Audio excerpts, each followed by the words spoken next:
सभी व्यंग्य प्रेमी मित्रों को मेरा नमस्कार। जुग जुग जीवे व्यंग्यकार में आज के व्यंग्यकार हैं श्री राम स्वरूप दीक्षित।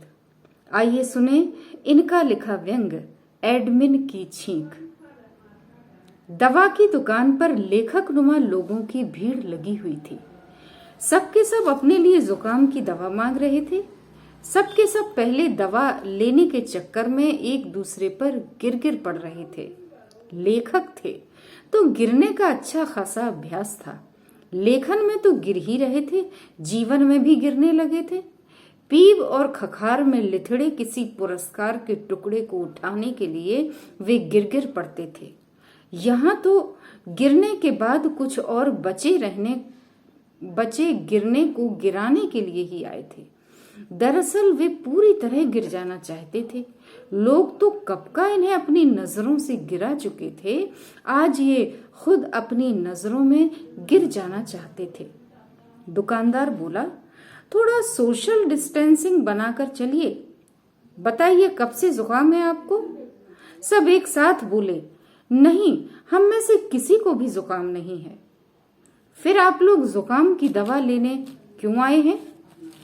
वो क्या है कि एक बुजुर्ग, एक अधेड़, एक नौजवान और एक युवती ने संवेद स्वर में कहा, दरअसल आज हमारे एडमिन ने समूह के पटल पर सुबह सुबह लिखा है कि मुझे आज छींक आई। तो हमें लगा कि उन्हें जुकाम होने वाला है, इसलिए हम लोग जुकाम की दवा खाना चाहते हैं। दुकानदार ने विस्फारित नेत्रों से देखते हुए कहा, मगर आप लोगों की दवा खाने से उनका जुकाम कैसे ठीक होगा? अगर आप लोग चाहते हैं कि उनका जुकाम ठीक हो जाए तो।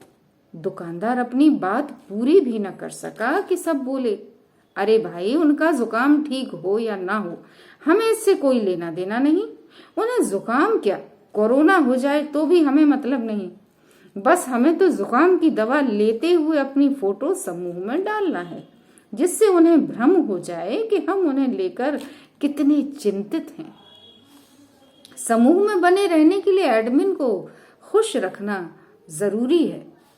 एडमिन के ग्रुप पर बादलों की फोटो डालते ही हम कमरों में छाता लगाकर बैठ जाते हैं।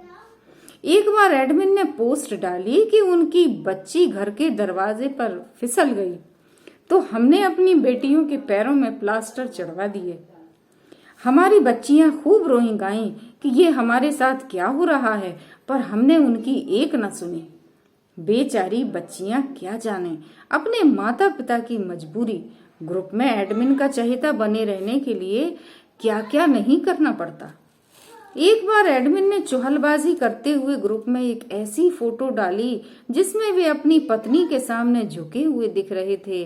बस फिर क्या था, सभी पुरुष सदस्य अपनी पत्नियों के चरणों में लहालोट हो गए।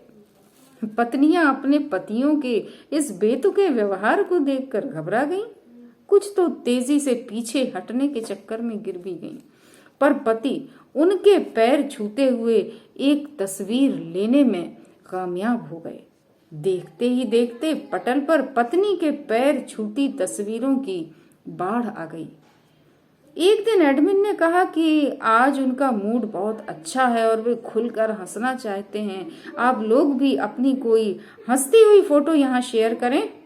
फिर क्या था, सब महंगाई, बेरोजगारी का रोना छोड़कर हंसने लग गए।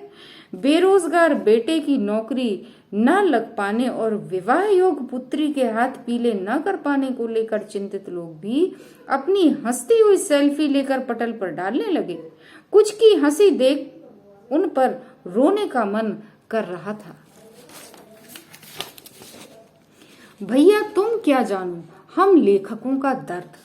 एडमिन और उनके चहेतों की घटिया से घटिया रचनाओं को भी कैसे सीने पर पत्थर रखकर वाहवाही करनी पड़ती है। एडमिन की कुछ निजी वजहों से कृपा पात्र महिला सदस्यों की अरचनाओं की प्रशंसा करते समय तो कलेजा मुंह को आने लगता है। पर आप लोग तो लेखक हैं, आप तो दूसरे ब्रह्मा कहे जाते हैं, जिनमें अपना संसार रचने की क्षमता होती है। आपकी तो अपनी एक स्वतंत्र सत्ता है।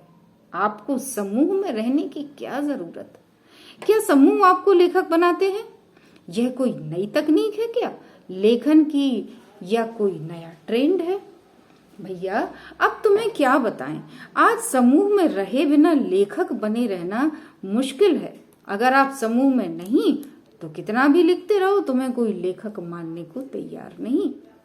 आज लेखक भेड़ों के झुंड में तब्दील हो गए हैं। समूह के बाहर के शेर लेखकों पर अपने गडरिये के कहने से ये भेड़ें उन पर ऐसा हमला करती हैं कि उनकी दहाड़ उनके सामूहिक हमले के हल्ले में दबकर रह जाती है। दुकानदार उनके लिए दवा निकालने लगा। दवा निकालकर जब उन्हें देने के लिए मुड़ा तो उसे वहां कोई नहीं दिखा। दरअसल इस बीच एडमिन ने एक पोस्ट डाली थी कि सुरक्षित रहिए, घर पर रहिए, और इसे पढ़ते ही सब दवा लेना भूलकर अपने घरों की तरफ दौड़ पड़े थे। धन्यवाद।